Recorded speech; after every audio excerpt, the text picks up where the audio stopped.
The Insights Idaho Department of Finance communicates department news and perspectives to aid consumers in making educated financial decisions and to inform both industry and consumers of regulatory and consumer protection issues.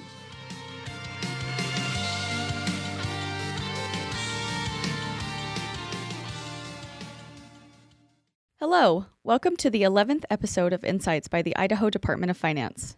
I'm Kellie Davis, Program Specialist, joined by Matthew Melton, Consumer Finance Bureau Financial Examiner. Today, we look forward to hearing about Idaho's Ideal 529 College Savings Program, specifically the key points employers, individuals, and families will benefit from learning. Joining us on the show today to fill us in on everything we need to know about the Ideal College Savings Program is Dawn Hall, Ideal College Savings Program Executive Director, and Nick Thiros, Institutional Relationship Manager. All right, welcome to Insights. Thank you both for being here today. We are so excited to hear about this program and what it has to offer to Idahoans across the state. To begin, would you mind each sharing a little bit about yourself? How did you get started with Ideal 529, and why are you interested in this area? So my name is Nick Thiros. I am the field representative for the Ideal Plan. I've been with the program for almost 9 years, which is crazy. It feels like I started yesterday, so it's crazy to say that. My background is a CPA, so I've been in the financial services. I currently am a CPA, worked in the tax world, so I did about 5 busy seasons in the tax world, and then jumped over to Ideal Plan. So my entire career has pretty much been in financial services. So that, with my love of education, now I get to basically help Idaho families plan and save for education. And my name's Dawn Hall. I'm the newest member of the Ideal 529 plan here in Idaho. I became the executive director in July of this year, but I have 2 daughters, and one is 19, one's 14, and they both have Ideal 529 accounts and have since they were born. I'm a big believer in the plan and so excited to be part of it.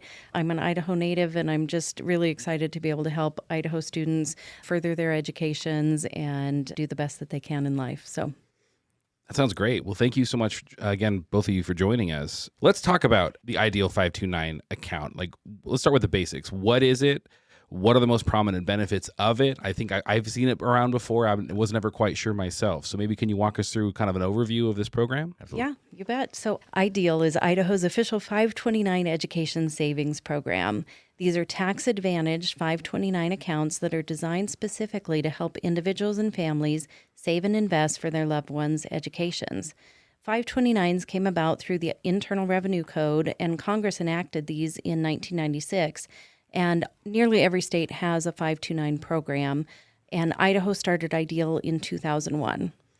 Yeah, and really the biggest, kind of the benefits, as you were talking about, really the tax benefits. The whole reason people use 529 plans are for those tax benefits. So the biggest kind of tax benefit and the biggest benefit that Idaho taxpayers get is there's an Idaho state tax deduction for individuals who use the plan.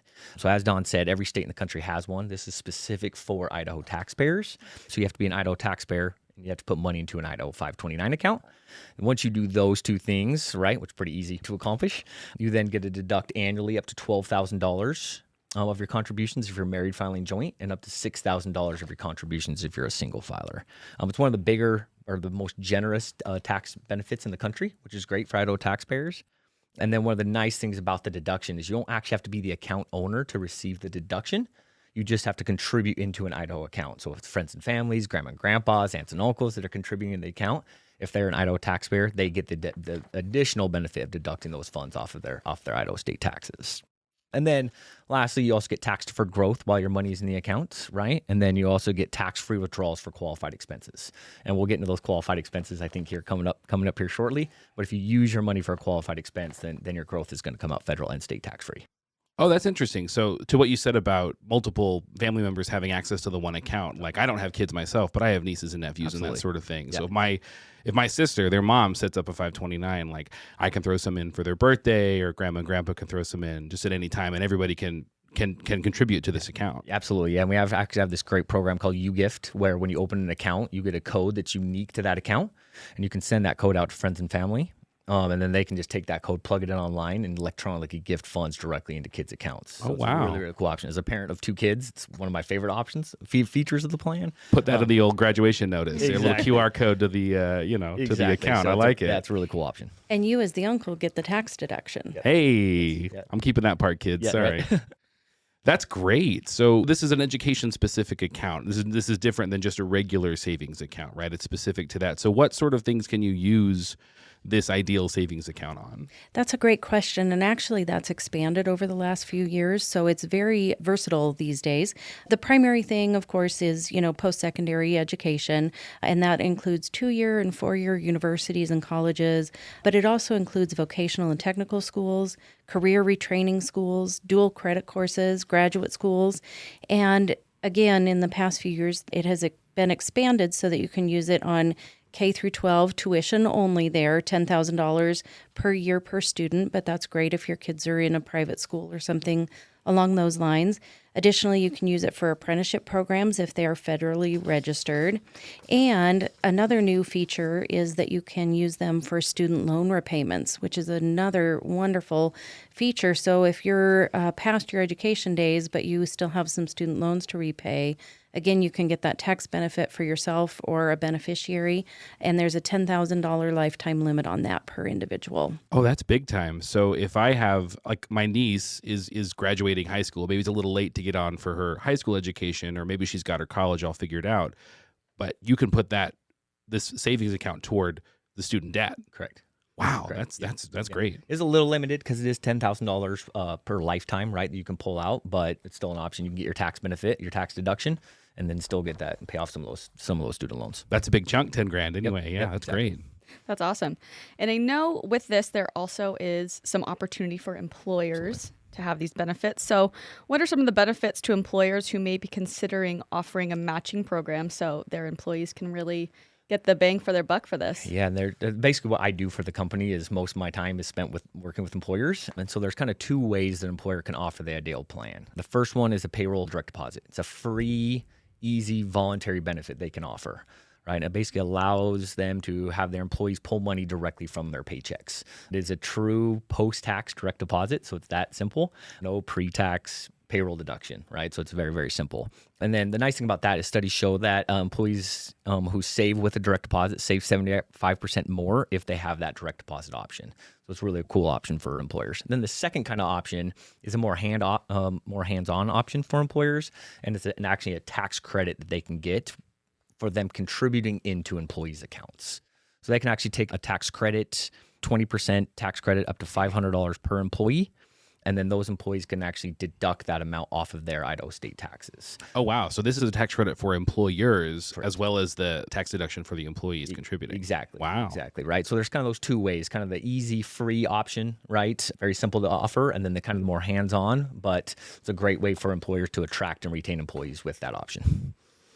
So let's talk. So you mentioned you most of your job is spent talking to employers and that sort of thing. Yep. And I imagine you both probably have a great deal of that. You're traveling all over the state, talking to not just employers, but consumers, students, parents of students, that sort of thing about all of these college savings plans. And there's a lot of options out there. What do you find that people are most surprised to hear about when you're talking about this or talking about saving for education in general? Like, what do you find? With the plan, by far the biggest thing that most people are surprised about is that it doesn't have to be used at an Idaho institution. No kidding. By far the biggest myth, right? I hear it every single day when I'm talking to people. When I say that it doesn't have to be used in Idaho institutions, the number one thing that people get wrong about the plan. And as Don said, anywhere in the country, trade schools, 2-year, 4-year graduate schools, as long as it's an accredited institution, you can use your 529 funds there. And then the second thing that I get a lot is just the different options people have if their kid doesn't go, right? So a lot of people might think it's a use it or lose it program or what their options are. And so, right, people can let it grow. They can wait till have grandkids and move to grandkids. You can change your beneficiaries on the account. So once you name your beneficiary, you're not stuck with that beneficiary. You can change it to another qualified family member within your family. And then a new law at the beginning of 2024 is you can now actually roll it into a Roth IRA in the name of the beneficiary. Oh, wow. That's a brand new law. Now, the 529 plan would have had to have been open for 15 years for you to be eligible to do this. So if you're just starting, right, you got some time until this takes effect. But if you've been started, when your kid's young and now they're 18, you do have this option to roll it into a Roth IRA in the name of the beneficiary. And then lastly, you can take money out and take a non-qualified withdrawal. So maybe you have an emergency or you just need the funds. You always have access to your money. If you take a non-qualified withdrawal, then you're going to have some tax consequences to go along with that. That Roth IRA thing that's big time. It is. That's because I imagine 2001 you said is when it started in Idaho. So maybe a lot of folks have been paying in for 15 plus years, and the kid, for whatever reason, the beneficiary decides not to go to school or can't or won't or whatever, and there's another option right there to roll it over into another different type of like retirement savings account. That's big time. Yeah, so those are some of the flexible things that we've been talking about that are new to the program that really take care of some of the previously, things that might have held people back from wanting to join into the program. The other thing that I want to point out is that we have found that studies have shown that kids who have a college savings account are 7 times more likely to go to college and 7 times more likely to graduate from college if they have a college savings account with as much or as little as $25 in it. Wow. Yeah. Wow. Yeah, which is big. I mean, really the reason for that is could just kind of change that college culture within families. If somebody opens up a college savings account for their kid, they're sitting around the dinner table and they're talking about college, and the kid, now thinks they can actually do it. So these can be pretty powerful tools. Wow. Yeah. It kind of puts the hat over the fence, right? Here's an account for college. So guess who's going to college? Exactly. Exactly. That's awesome. I just want to hear from both of you, what is something that you both are most excited about moving forward as the Ideal 529 continues to grow? Obviously, you guys have seen growth from 2001 to now, but, what are some things on the horizon that you both are super excited about? I'm really excited to educate parents on the true costs of education, the importance of saving from the time kids are young, and the flexibility in the program. Some of these things we've just been talking about, they really have made these programs something that are really easy, user-friendly. Employers can get involved, and it's just a great opportunity to give your kids that leg up. Yeah, and for me, it's really on the employer side, right? It's really what I do. So I'm really excited to see in the future employers really start taking ownership of this and allowing their employees to save in their kids' education. Hopefully we'll get some more employers around the country or around the state that are willing to contribute into their employees' account and really use it as an actual benefit. So I'm pretty excited to see what that looks like in the future for employers. Yeah, that's awesome. So I guess the big question after hearing all this information is, how do you get started? And that can be, from the consumer parent side and the employer side. What is your biggest selling point of, hey, you should get this started, and how can people enroll in this? It is super, super easy. For individuals, the easiest way to enroll is to do it online at idsaves.org. It takes about 10 to 15 minutes, and we also have an app, which is ReadySave 529. You can just download the app and set up your account directly on the app. And another fun fact is we've found that people who download the app are much more likely to have a recurring contribution, to keep their eyes on the growth of that account and to keep it updated and continuing to contribute to it. And then from the employer side, you can go to idsaves.org/employer. And then all my contact information will be on the website. Probably the best thing to do, get a hold of me. Love to answer anybody's questions, especially from the employer side, and walk them through how to offer the plan. If they're talking about contributing, right, we can kind of walk them. I'm more than happy to hold their hand through that process. But get to the website. It's kind of the key to opening up the accounts. That's awesome. That sounds great. I got my $25. Let's go. Let's throw it in there. All right. Just get it done. Oh, well, thank you so much, Dawn and Nick, for your time and this collaboration and conversation. This was super beneficial and great information for Idaho consumers. I know for myself, this is new to me, so it's awesome to hear about this. I grew up in Colorado, and I'm sure there's something that's there, but I had no idea. So it's really awesome to see this and see both of your passions to get Idaho students ready to rock and roll. So thank you so much, and we really enjoyed having you on the Insights podcast today. Thank you for the thanks opportunity. for having us. Appreciate Of it. course. Thank you all for joining us on episode 11 of Insights. We loved having this great group on the podcast today to share their Ideal 529 expertise with us. For new releases, subscribe to the IDOF Insights podcast on YouTube or your preferred podcast platform. Also, follow the Idaho Department of Finance on Facebook at Idaho DOF and Twitter at Idaho Finance for the most recent tips, resources, and important alerts about financial services and providers.